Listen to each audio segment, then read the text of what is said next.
What's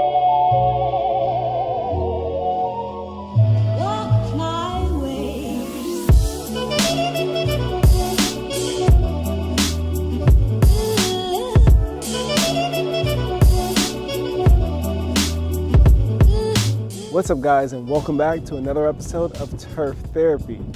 It is a beautiful day to be in December. My lawn's looking great. The outdoor garden is looking freaking phenomenal, but we're having some problems with the indoor garden.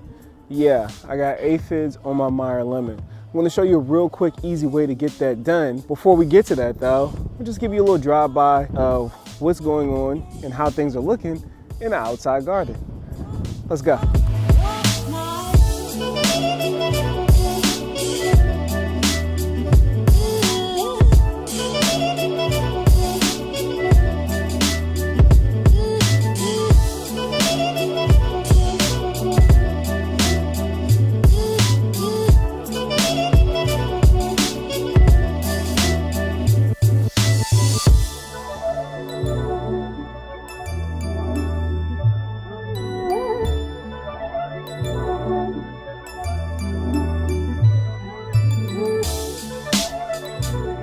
We're inside of the indoor garden. Now, at a distance, it looks like nothing is wrong. I've been taking all of the blooms and new blossoms that are coming in, except these, because I'm just curious to see if they'll get any bigger. I'm leaving them on there. I could be doing the plant a disservice, but she's dropped a few leaves, but overall she's healthy. You know, the humidity isn't the exact way she'd like it, so she thinned out a little bit on me, but I'm not worried about that. I know that we're going to be fine. Patience, patience, patience.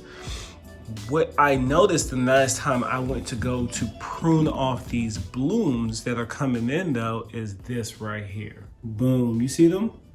They're all over the plant. These chewed up parts, pretty sure this is from a cricket outside, but like I said, I'm not worried about that. She will fix herself, she will repair herself. Just have to be patient.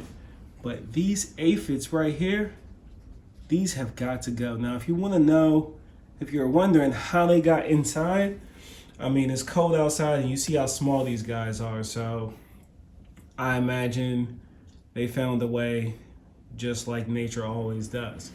So check it out. This is what we're gonna do. This happened to me about, I wanna say about a month ago now, right?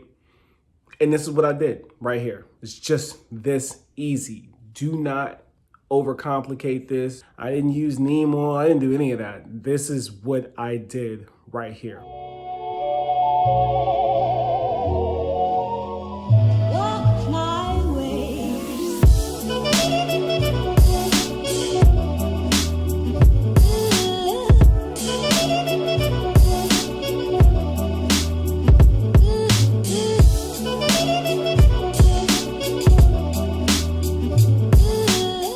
And just like that, we're done. Just try some water. So like I said, this happened a month ago. A month passed, they came back. Water is, well, it's not free, but you know, I don't have to go to the store and buy anything. So I think this is the easiest way to get this done. Before you go and do any crazy stuff to your trees, blast those jokers with water first and then wait and see what happens after that. So now what I'm gonna do is I'm just gonna leave her out here for the day, let her catch some fresh air. The sun is shining bright. It's a nice, beautiful day. Don't overcomplicate this. I'll catch you next time for your weekly dose of therapy with Rob.